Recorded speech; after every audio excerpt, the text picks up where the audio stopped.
Hi అండి. ఈరోజు మన ఛానల్లో వ్లాగ్ వచ్చి చూసారండి, నేను ప్లేట్లో ఏమేసి చూపిస్తున్నానో మీకు. చాలా చాలా టేస్ట్గా ఉంటాయండి. మీరు చేసిన ఇంగ్రీడియంట్ ఏంటో ఇంట్లో వాళ్ళకి కూడా చెప్పకుండా చేసి పెట్టండి.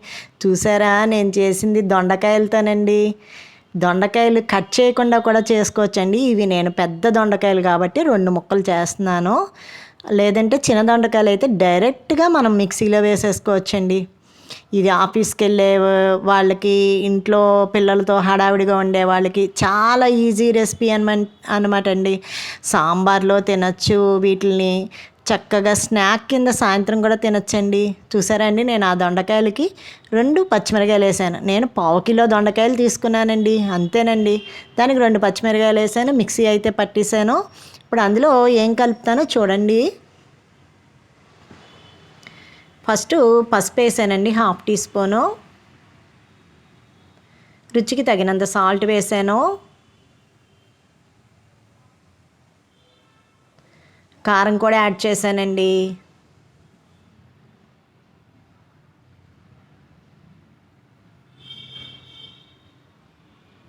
గరం మసాలా వేసానండి 1 స్పూను.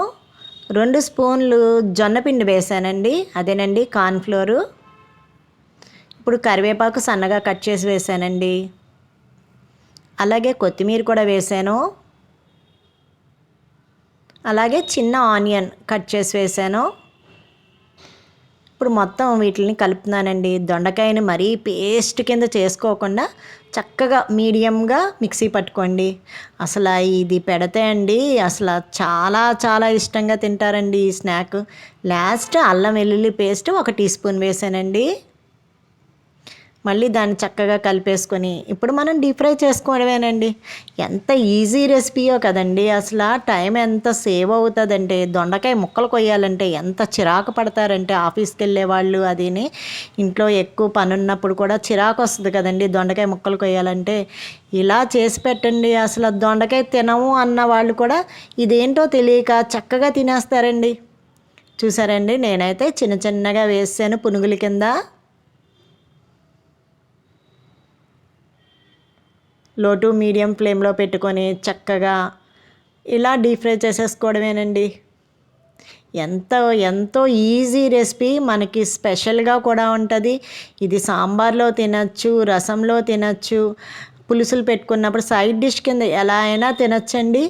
కానీ సాయంత్రం స్నాక్ కింద కూడా పిల్లలకి పెద్దవాళ్ళకి ఇవ్వచ్చండి. కానీ మీరు చేసిన ఇంగ్రీడియంట్ ఏంటో చెప్పకుండా మటుకు పెట్టండి. అసలు మిమ్మల్ని అయితే వాళ్ళు లైఫ్లో మర్చిపోలేరు, అంత టేస్ట్గా ఉంటాయండి. దొండకాయతో ఎవరైనా ఇలా చేసుకుంటారా అండి? అసలు చాలామందికి తెలియకపోవచ్చు కూడా ఇలా చేసుకోవచ్చని. నేనైతే ఇంట్లో చేస్తానండి, చాలా ఇష్టంగా తింటారు. టేస్ట్ అయితే మటుకు వేరే లెవెల్లో ఉంటుందండి.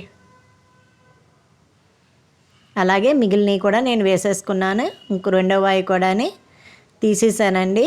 ఇప్పుడు నేను ఇంకొంచెం పిండిని ఇలా వడల కింద కూడా వేసి చూపిస్తున్నానండి మీకు. మన ఇష్టం, మీరు పునుగుల కిందైనా వేసుకున్నా పర్వాలేదు, ఇలా వడల కింద వేసుకున్నా పర్లేదండి. నేనైతే ఈ ఒక 4-5 వడల కింద కూడా వేసానండి. 4 పునుగులు కూడా వేసాను మధ్యలో, మీకు 2 ఒకేసారి చూపిద్దామని. చక్కగా వేగిపోతాయండి. దొండకాయ కోసే పని లేకుండా ఎంత మంచి స్నాక్ రెసిపీ అంటే ఎట్లా ఉంటుందండి. చక్కగా భోజనంలో తినచ్చు, స్నాక్ కింద కూడా తినచ్చు. లాస్ట్ 3 రబ్బలు కరివేపాకు కూడా అలా వేసేయండి లాస్ట్లో చక్కగాని. ఆ ఫ్లేవర్తో ఈ పునుగులు అంటారో, వడలు అంటారో, స్నాక్ ఐటెం అంటారో, మనం భోజనాలకి తినే కర్రీ రెసిపీ ఐటెం అంటారో, మీ ఇష్టం, ఏ పేరు పెట్టుకున్నా పర్వాలేదు దీనికి. కానీ నాకైతే చాలా చాలా ఇష్టంగా ఉంటుందండి ఇది చేసినప్పుడు. ఎందుకంటే ఇంట్లో అందరూ ఒక్కటి కూడా మిగల్చకుండా తినేస్తారండి. చూసారండి, నేనైతే ఇట్లా ప్లేట్లో పెట్టేసుకున్నాను. అంతేనండి, చాలా ఈజీ రెసిపీ. వడలు, పునుగులు అంటారో మీ ఇష్టం, ఏదైనా అనండి. టేస్ట్ అయితే మటుకు అదిరిపోద్దండి. ఇలా ఒకసారి మీరు చేసి చూడండి. నా వీడియో కనుక మీకు నచ్చితేనండి కొంచెం లైక్ చేయండి, షేర్ చేయండి, సబ్స్క్రైబ్ చేయండి. థ్యాంక్స్ అండి.